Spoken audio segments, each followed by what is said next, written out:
all across the fantasy universe. Welcome everybody in to the 2-point stance powered by FantasyPoints.com. What's up, folks? Best ball season. You excited? I know I am. I'm Brian Drake Fantasy on the old Twitter machine, hanging with my boy, Joe Dolan at FG_Dolan on Twitter. Joe, what's going on, man? How is it? You got baseball going? You got your Phillies cap on? I know my Yankees kicked your ass the other night. Everybody's kicking our ass. I'm good mojo tonight for the Phils. That's what I have this for. I hear you, but we're talking fantasy football, in particular, best ball on Underdog. There's no better place to play best ball than at Underdog. Use our promo code FantasyPTS when you use that at Underdog Fantasy. We're not only going to double your first time deposit up to $100, but you're going to get a $5 subscription to FantasyPoints.com. Again, just use our code FantasyPTS. This is a fun show, Joe. What we're going to do here is usually it's you and I giving our, fantasy football analysis on the topics of the day. Today, we're going to take the guru, John Hansen's latest article, his top 10 Underdog Fantasy ADP values. We're going to walk through them and we're going to say yay or nay. We're going to say, do we buy into this? Or, is John biting off a little more than he can chew here? Or just, we'll go through it. And this is a fun exercise. As we know with the guru, nothing excites him more than young, explosive upside. Guys like Bijan Robinson, who, Joe, people are saying Bijan Robinson could go 10 overall to our Philadelphia Eagles. I say this is nonsense. You are going to take it a step further. So I tweeted this. Let me see when I first tweeted this. It was at least a month ago. And here since the season ended, people have been looking at the Eagles roster and saying, what do the Eagles need? And their whole thing is, well, they really don't need anything. So, all right, well, maybe they can make a luxury pick. And ever since the season ended, people have been mocking Bijan Robinson at number 10 overall to the Philadelphia Eagles. And this is not just, Joe Schmo who's throwing up a mock draft on Twitter. I mean, there are reputable people here throwing this out. Bruce Feldman had one this week from The Athletic, and it's a great mock draft to read because he talks to coaches who played against the players that he's selecting in the mock draft. So it's really informative. He had Bijan Robinson going to the Eagles at number 10 overall. I think Charles Davis from NFL.com, he had the Eagles drafting Bijan Robinson at number 10 overall. As a matter of fact, if you go to mockdraftdatabase.com, over the last 2 weeks, Bijan Robinson to the Eagles is the most popular pick for the Eagles at number 10 over the last 2 weeks. So I am holding myself to this. If Howie Roseman drafts Bijan Robinson in the top 10 of the NFL draft, I am getting drunk and jumping off my roof. I tweeted this on February 24th. I am holding myself to it. Now, I have to admit, I was kind of, sometimes you do your thinking in the shower, and I was thinking, how am I going to do this? I'm probably going to jump off the roof of my back porch because I'm not jumping 30 feet for this, but that one's about 12 feet. So I'm like, all right, I'll do that. How am I going to do this? Where's the padding going to be? Am I going to do a cannonball? Am I going to do a flip, or am I just going to belly fall? I don't know. And then I realized, Drake, I don't have to be thinking about this because it's not going to happen. No. The Philadelphia Eagles are not going to draft Bijan Robinson at number 10 overall. And maybe I could see it at 30. But Bijan's not lasting that long. So, but this is for using the 10th overall pick on Bijan Robinson. There is no way. If Howie Roseman thinks Bijan Robinson's the best player on the board at number 10, he is trading back. That's it. Yeah. That's it. Again, this is not a Philadelphia Eagles show, but folks, again, if you're doing a mock draft, please go to our website, FantasyPoints.com. Check out Brett Whitefield's latest mock drafts.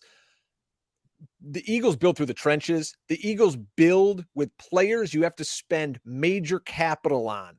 Defensive ends, corners, wide receivers, people who in free agency would garner major, major contracts. Running backs do not. They just signed a running back, I think, with $600,000 guarantee in Rachaad Penny. So you can tell the way they're building their team. Anyways, neither here nor there. We know John's looking for those upside players. Who are his 10 best values on Underdog, Joe? Let's start off with Rachaad White. We're going to stay at the running back position. Rachaad White of the Tampa Bay Buccaneers entering his second year in the NFL. assuming a lead back spot. Leonard Fournette is gone. So is Tom Brady. So enter Baker Mayfield, new OC Dave Canellis, and he's never been a play caller in the NFL, by the way. Rachaad White's ADP right now, 94 overall, RB 29. Finished last year with just 5 games with over 10 half PPR points. Why do I say that? Underdog is half point PPR. And that's what we're talking about here today. But as the lead dog, though, Joe, he should see a bigger workload. Guru's projecting 80 targets, 60 receptions, 285 total touches, throw 8 touchdowns in there. That gives him 245 points. That would have been RB 10 last year. And he's going off the board at RB 29. What do you think of Rachaad White as a big-time value this year, Underdog? Well, the first thing is you don't need to think John's projection for him is correct to think Rachaad White can be a value. I'm looking at my best ball rankings right now. I have him at RB 22, 63 overall. That means I think he's a huge value right now. Mm-hmm. Now, I think one of the problems you could say is, well, the Buccaneers could be completely terrible and they're tanking. And I think that's one of the things driving his ADP down right now. But still, I think he's got a 3-down skill set. I think he could catch the football, which is important. I think their line's got an opportunity to be a little bit better this year, especially if they upgrade it in the NFL draft. I think Rachaad White's a great value at that spot right now. He's a dead zone running back who has youth and ability on his side. And that's somebody I want to buy into it, Rachaad White. And behind him is Chase Edmonds. He was signed this offseason. They also have Keyshawn Vaughn on the roster. So again, this is a team kind of in transition. I don't anticipate them spending a high draft pick on a running back. So I think it's going to be Rachaad White's backfield, Chase Edmonds to spell him a little bit. I love that pick. Next is a guy who I've been talking up on the 2-point stance all off season, and it's Deshaun Watson. Again, hold your nose if you don't want to pick him and look away, but this is all about weapons. Amari Cooper, Elijah Moore, Donovan Peoples-Jones, David Njoku at tight end. Oh, don't forget about Nick Chubb running the rock. We've got no more Kareem Hunt, so that could boost Nick Chubb. That's a story for another day. That's pretty damn good, Joe, right? Watson was QB5 in 2020, the last time he played a full NFL season. And there's a reason that he fetched such high draft capital in the trade, and he was given this massive guaranteed contract. I love going out and getting Deshaun Watson, especially if you can get him now QB9. He can run a little bit. He's going to have a great offense. Defense is above average. I don't know what's not to like on the field with Deshaun Watson. There's a lot to dislike off the field yes. with Deshaun Watson. Now, I currently have him as the 90th overall pick, quarterback 10. Now, John has him 57 overall, quarterback 8. So John's got a lot of quarterbacks higher than I do. Mm-hmm. This one's fine to me. You said, well, he finished 20 as the quarterback. What? The quarterback 5? Yeah, that was still when we had no fans in the stands. So let's think about how long ago that was. You know, like. That was a while ago. It's been a minute for Deshaun. Yeah, and he's still young. I think they improved the team this offseason going and getting Elijah Moore. And I honestly think, look, I said this all last year too, because it was an unavoidable conversation because we play a game that's supposed to be fun. And we have to talk about the value of a player where a player's like misdeeds and the things that they've done wrong really don't have an effect on our game unless they get suspended, but it's supposed to be fun. And I said, you know what? If you don't want to draft Deshaun Watson, no amount of numbers that I'm going to throw out there to you are going to matter because you're like, I just don't want this guy on my fantasy team. I don't want, not like, it's not like you're taking a huge moral stand, but I just don't want to root for him. And do you feel like some of that's just kind of playing in here? I don't absolutely. I don't know how much on Underdog that plays in because Underdog drafts are ruthless, man. Well, they really are. But so if you're taking Deshaun Watson right here, and I'm looking at his up to date as of today, his ADP on Underdog 78 overall. All right, that's ahead of Dak Prescott by about 7 spots. It's ahead of Tua, Daniel Jones, Cousins, Rodgers, and then it kind of falls off a cliff after that. But, you know, would you rather have Dak Prescott or Deshaun Watson? Prescott. All right. How about Tua? Deshaun. All right. Then after that, you get to Daniel Jones. That's the debate for me because of how much Jones runs. And I mean, by the way, I think it's undeniable. Like, Daniel Jones played better than Deshaun Watson did last year. There was not many quarterbacks who didn't, by the way. But how much do you want to chalk that up to rust? I mean, look, he's still going in the top 10 at the quarterback position via ADP. That is a lot of belief that everything that happened to him last year was rust on the field, was rust related. Yeah, that's 20 picks difference between Deshaun Watson and Daniel Jones. I mean, that's almost 2 full rounds. If you wanted to wait, you could jam in more running backs and wide receivers before selecting Daniel Jones. So it'll be interesting to see. And, you and I are going to do some drafts here over the next few weeks, and we'll see where Deshaun starts coming off the board. How about Najee Harris? He's 42 ADP, running back 14. 2 years ago, he was RB4, and last year finished as RB14. Started really slow. Didn't have a game over 12 half PPR points until week 11. And he finished with 12 or more in each of his last 5 weeks. So really, this is about getting this Pittsburgh offense into form. They had quarterback issues last year. The terrible OC, unfortunately, is still there, though. But if you're a guy getting the ball 300 times, as John notes here, he was 5th in the league last year, 313 touches. You get a workhorse back like that as RB14. I mean, there's some major upside here. Are you worried, though, just how limited this offense was, or do you think last year was a total aberration and the amount of talent they have is going to rise to the top? Well, first and foremost, one thing to remember with Najee Harris, he started the year with apparently a very minor Liz Frank sprain in training camp. Now, when I say it's a minor Liz Frank sprain, you have to keep in mind that a normal one or a serious one's a season ender. So we're looking at something that probably was very painful to play through. The Pittsburgh Steelers have done nothing this offseason to change their offense. Steeler fans would argue that's a bad thing.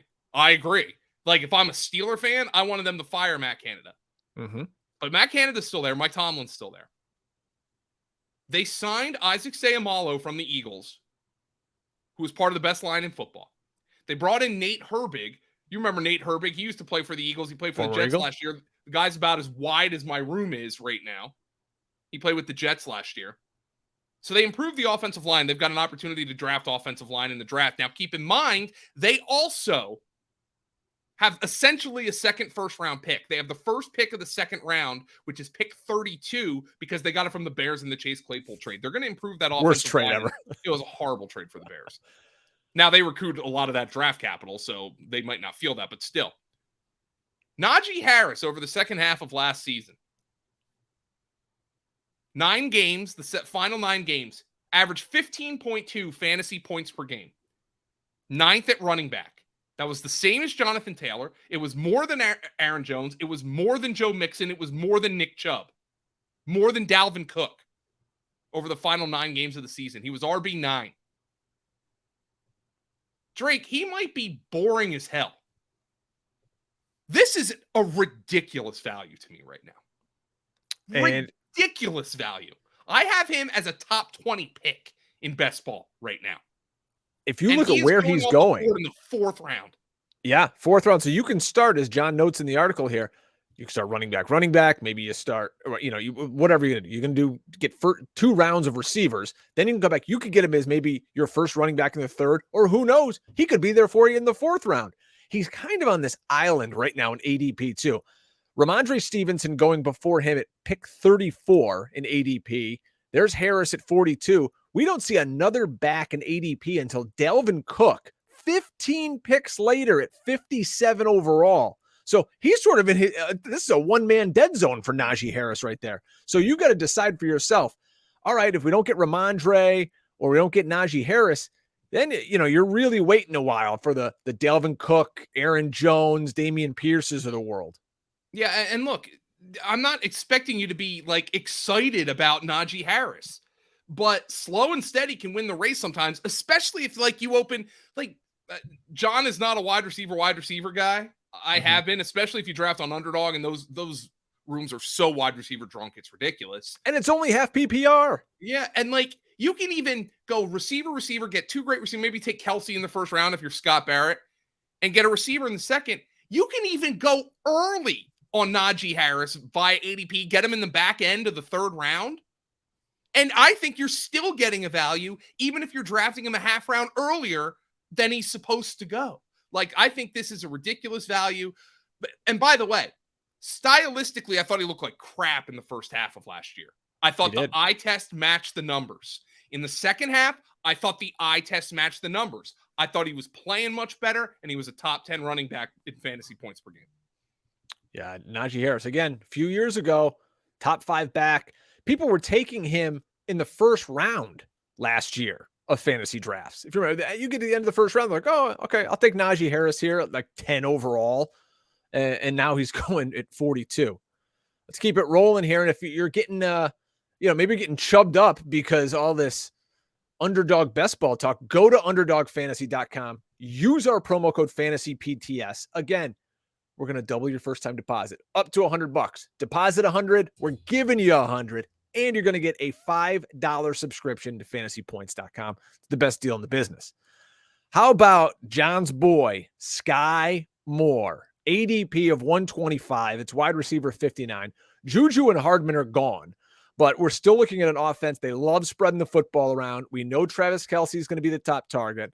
Sky Moore is going to contend with MVS, Kadarius Toney, and maybe anyone else they draft or sign for the remaining 170 plus vacated targets. So there's nothing to look at from last year because the kid literally didn't do anything. He caught 22 balls in the regular season. So what we've got to look at here is who's going around Sky Moore. It's, again, wide receiver 59. That's an 11th round pick, folks. So this is all about upside in a Kansas City offense. The guys going around him, Joe, include Tyler Boyd, Donovan Peoples-Jones, Alan Lazard, Zay Jones, and if you're a running back, you need a running back on your squad, Kenny Gainwell and Samaje Perine. I kind of like Perine, by the way, this year. But Me too. This is fine. I have Sky Moore right now in my best ball ranks, 119 overall, wide receiver 55. Again, the difference between wide receiver 55 and wide receiver 59 is minuscule. It's a lot smaller than the difference between wide receiver and one and wide receiver 5. This is the kind of guy where, like, if I'm a little short on upside, if I think I've made a couple of boring picks, maybe I got a Najee Harris, right? Let me get some juice. Let's think of, like, what's the best case outcome for Sky Moore. I'm fine with this. John is a Sky Moore lover. I'm much more into Kadarius Toney this year. And so the markets are about 3 rounds higher on Kadarius Toney so far than Sky Moore. I expect that to probably continue. I think where Sky Moore is getting drafted is completely fine, completely defensible. Really, what you guys also out there need to consider with a guy like Sky Moore is drafting on Underdog against people who, if they're drafting in April, are probably pretty into fantasy football versus, say, your home league in July and August when you're drafting against your buddies in a garage 38 natty lights deep. So those guys are going to look at it and go, Sky Moore, the guy caught 22 balls last year. Nobody wrote about him, and you can get him at a great value. People are going to be picking Sky Moore on Underdog because, hey, they want the upside, just like our guy John. You want upside? How about this guy, Joe? Cam Akers, ADP of 82, running back 25. Last season, weeks 15, 16, and 17, a.k.a. the fantasy football playoffs. Akers was RB4 in half-point PPR. But what's mind-boggling is halfway through the season, week 6, 7, and 8, he was MIA from the team. They're talking about cutting this guy. And then he closes the year with 3 straight 100-yard games. Guru thinks we could see 20-plus touches a game from Akers, which would harken back to the Rams' bell cow Todd Gurley days. And fantasy players remember that because, he was just the best player in fantasy for a stretch. But, Joe, this is a bad team with a shaky O-line. Matty Stafford's 1 hit away from retirement. But in fantasy, we're chasing opportunity, and it appears Akers could have a lot of it as a 7th-round pick currently. That upside seems pretty massive. I'd like to see more in the passing game, though, out of him. He only caught 3 balls twice last year and never had more than 3 targets in a game. What do you think of Cam Akers? Totally fine with this pick as well. Again, he finished great. And I think John is also, I don't want to say overreacting the last year because I think there's a lot of value in saying that a lot of these like dead zone running backs, the David Montgomerys, the Miles Sanders of the world, who ended up being guys who won you best ball championships. Maybe there's still some people who aren't reacting enough to that. And I think there's an expectation that the Rams are going to stink. I think that's fair. I think you're in there as well, Drake. Absolutely. But it doesn't matter. They stunk last year, and Cam Akers was if you had him during those weeks, was a weekly starter for you and somebody who might have won you a championship. I'm with John on this one. Like the Sky Moore one doesn't really get me all that excited. It's fine. Cam Akers, if I need a boring running back, remember, I know he's coming off an Achilles or had the Achilles last year, but he is still young. Again, we're talking 7th round here. So he could be, he could be your 3rd running back maybe on a team at that point in the 7th round. They'd still have Kyron Williams, kid out of Notre Dame, who was supposed to have a big role until he got hurt. You remember that? On the first kickoff of the season. Adam Schefter dropped that nugget before the first game, and I'm pretty sure he was going to be right. I carried Kyron Williams on a lot of rosters in that game. Cam Akers was benched. Like, it was Henderson who basically got all the work in that game. And then, man, that's like ancient history at this point. And also, remember, Cooper Kupp was injured. He was out for the year. Allen Robinson couldn't catch a cold. They didn't have anybody who could catch. So maybe it was just out of necessity that they just ran the ball down everyone's throat with Cam Akers. But in the 7th round, I'm digging that. Here's a play that's really a shot in the dark. You're trying to get ahead of people who are asleep at the wheel. And it's Jake Ferguson, not from Clarissa Explains It All, but he actually plays tight end from the Dallas Cowboys. 197. Oh, reference. You like that? I'm an old guy. Yeah. We'll get some Doug references in here too at some point. That was my favorite. Yeah. Well, that and Rocco's Modern Life. Anyway. Yeah, I'm also ordering dinner while we're doing this, Drake. I haven't had any. I'm ordering dinner right now on the podcast. So my wife and kids are at the Syracuse Mets, AAA affiliate of the New York Mets, opening day today. So Daddy's home alone. I went and got some Five Guys before the pod. What are you gonna order? I got a deal here on Uber Eats from Chick-fil-A. So 50% off deal. That's pretty freaking good. So nothing wrong with that. My wife the other night was going to get something from Uber Eats, and she's like, let me know what I'm the guy that loves going and picking up food. Basically just got to get in my car and just drive around for 20 minutes. She's like, what did it cost? I'm like, I don't know. It's like $30 for Chinese food for the whole family. She's like, oh man, on Uber Eats, it was like 57. I'm like, yeah, because how do you think they make money? And like, I tip the driver well because I'm a lazy ass, you know. I should probably go pick up more often. Anyway, Jake Ferguson. Yes, Jake Ferguson, tight end 26. Cowboys let Dalton Schultz walk in free agency. He passed on being an Uber Eats driver, signed elsewhere. This is a bet on Ferguson taking over a role that allowed Schultz to be a top 3 tight end just 2 years ago, folks. Cowboys also have a kid named Peyton Hendershot on the roster. He caught a pair of touchdowns last year at tight end 26. You're just hoping to be ahead of the market. This is an offense led by Dak Prescott. They should score their fair share of points. And some other guys in this range include Arizona's Trey McBride and Panthers' new tight end, Hayden Hurst. I prefer McBride, who had more draft capital, higher draft capital last year, actually came on a little bit at the end. I would not be shocked if Dallas drafts a tight end here, which, by the way, John mentioned in the article. Yeah. But again, this is a free pick.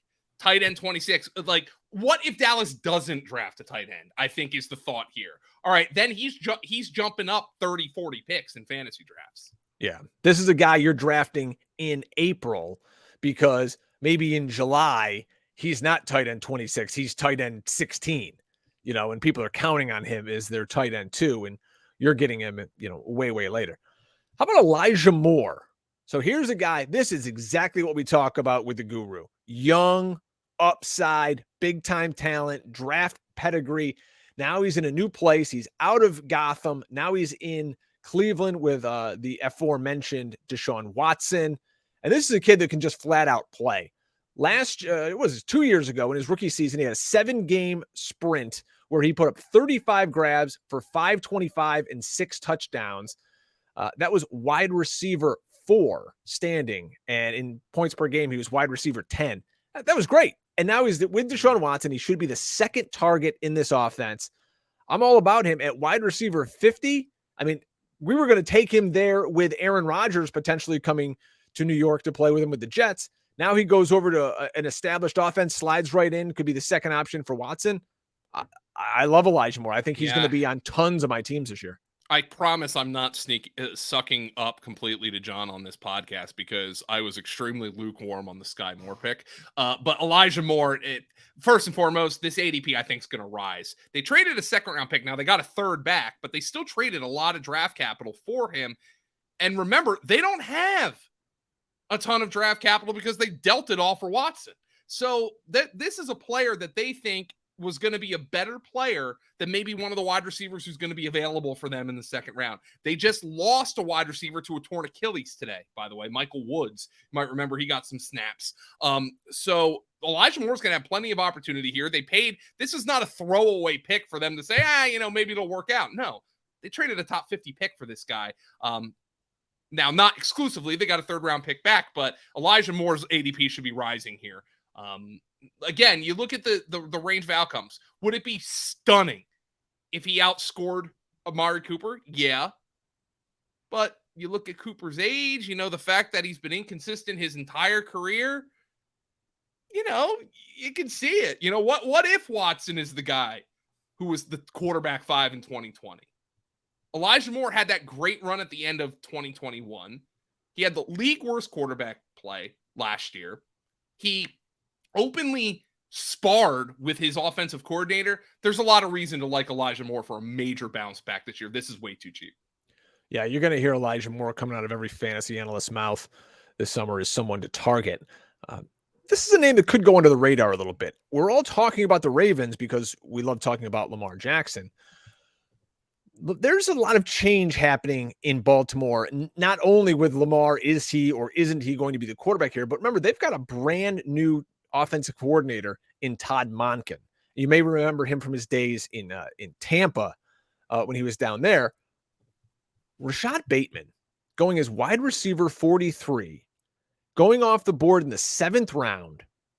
He is literally, folks, the only wide receiver in town on this team. Yes, we've got Mark Andrews, and yes, Mark Andrews is great, but remember, they got rid of Hollywood Brown. He's not there anymore. Everybody else is a complete jabroni.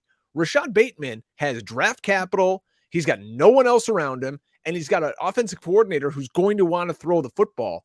I think the people are sleeping on Rashad Bateman, regardless of who the quarterback is. Yeah, they went out and made the most hilarious Ravens signing they could possibly make in signing Nelson Aguilar. I guess Sammy Watkins isn't going to be back for the 47th consecutive year on a 1-year deal. Let's go get Aguilar. Their receivers stink. They're terrible. Mark Andrews ran the most routes of any tight end split from the formation last year because he was essentially a big wide receiver. Bateman got hurt. He had some games last year. He had I think early he had a couple long touchdowns, and I was excited about him because I drafted him a ton simply because I thought he was going to have to get a ton of targets. And then the injuries piled up. Lamar kept getting hurt. That whole offense was a mess. I think that locker room was a mess last year. I understand why Bateman's getting drafted where he's getting drafted, though. We don't really have a history of production from him. We don't know who the quarterback's going to be. If Lamar's back, is it going to be a disgruntled version of Lamar? I understand why people are just right now not very interested in drafting Rashad Bateman. I get the points for him. I was making the same points for him last year. I think the best point for him isn't that he's the only wide receiver in town. I think the best point in his favor is that Todd Monken's now the offensive coordinator, somebody who I have a lot of respect for. He's a guy who's coordinated some big time offenses. I think he's a great play caller, and he knows how to use X receivers. But I understand why everybody else is down on Bateman because we don't really have a track record of production from the guy.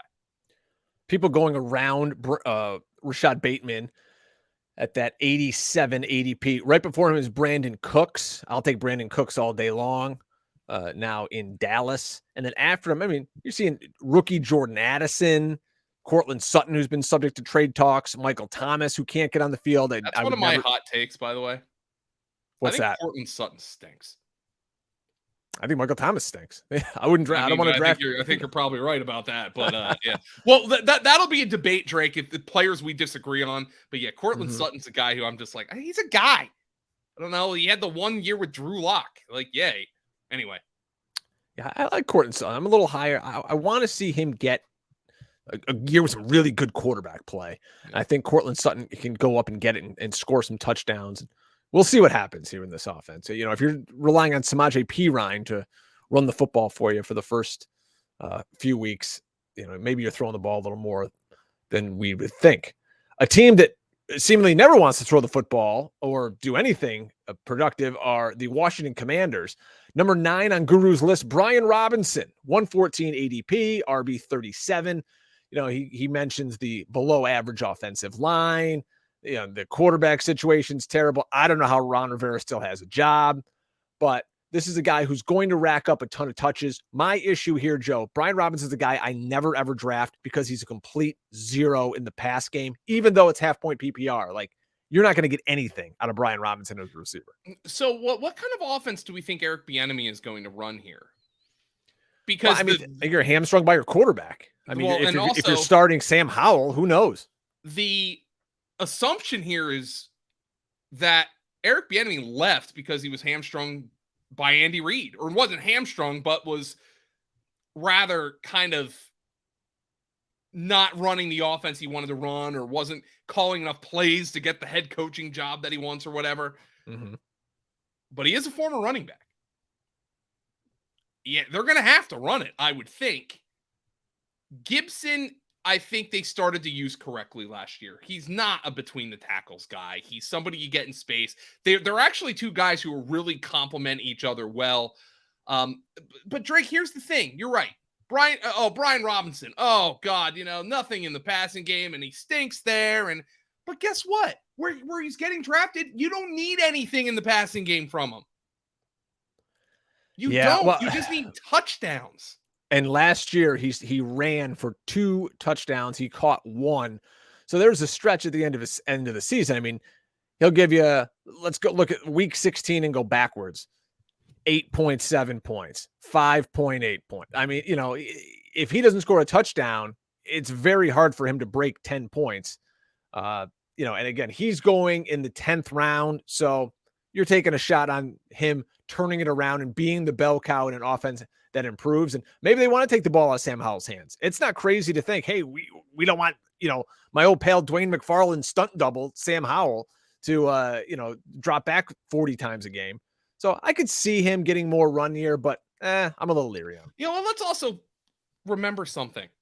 He got shot last year. All right, now I don't want to make light of that, but this is a guy who got shot in August and was playing football by October, the second week of October. He did only miss 4 regular season games. He missed 4 games. And look, from week 5 through week 11, he averaged 3.35 yards per carry. Well, maybe that's understandable because he got shot. From week 12 through week 17, 4.5 yards per carry, more than a yard per carry more. Now, of course, he didn't have any rushing touchdowns. He only scored 3 touchdowns last year. But look at this team. The offensive line, it's got some talent. We know the receivers are good. Terry McLaurin, Jahan Dotson, Curtis Samuel had moments last year. They still have Logan Thomas. I don't know what he's going to give them. But, man, they bring in Andrew Wiley from the Chiefs to start at right tackle. Washington's a better football team than a lot of people think, and I understand why everybody thinks they stink because of Daniel Snyder.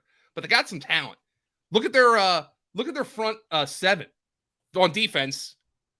Their entire front 7 is just first-round pick after first-round pick. If they keep games close with that defense, Eric Bieniemy's a former running back. Either it's Jacoby Brissett or Sam Howell. They're going to run the ball a lot, man.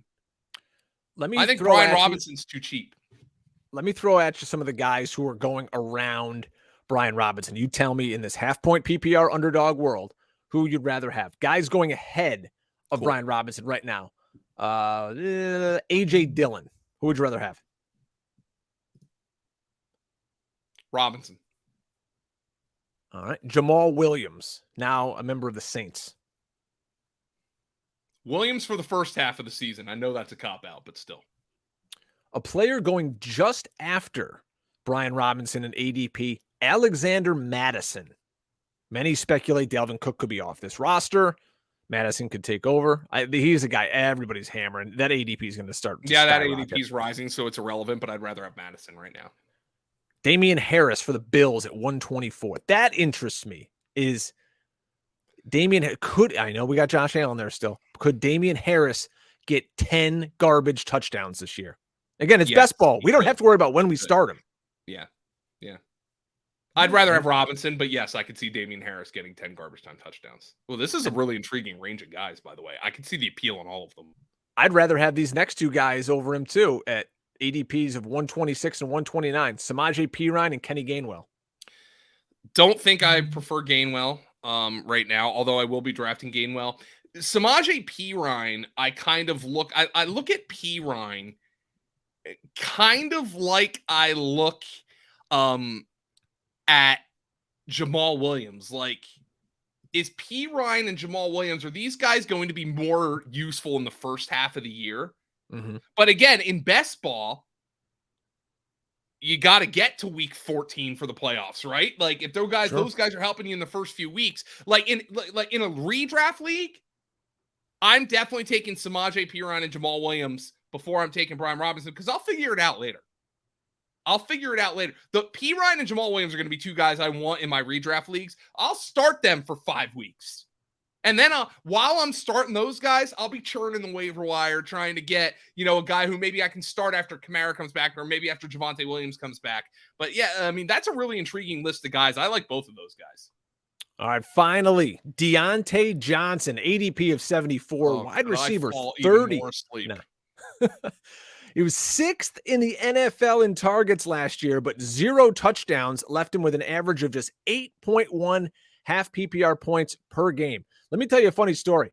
In a half-point league where we start 3 wide receivers, Joe, I dropped Deontay Johnson like week, I don't know, maybe it was like 13 or 14. I was like, I'm just done with him. I'd rather have the guy I'm playing against pick him up and start him against me because I know I'll beat him. Yeah, and half-point PPR, that's a crusher here. He averages like 3.5 yards per target. I have him at 78 overall, which is wide receiver 37. So I have him higher in terms of position, but lower in terms of overall. I'm letting somebody else draft Deontay Johnson.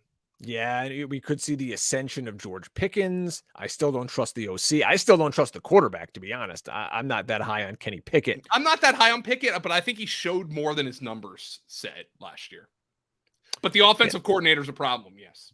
Deontay Johnson's that guy in your fantasy league who gets drafted because someone had him on a championship team 2 years ago, and he gets thrown into every trade offer for, the next 9 weeks. Every offer you get, it's like, hey, give me your Christian McCaffrey. I'll give you Brian Robinson and Deontay Johnson. It's that's what you get. Like you were like, I'd rather just not start him. Like, all right, he could catch 11 passes for 74 yards and give me 18 points.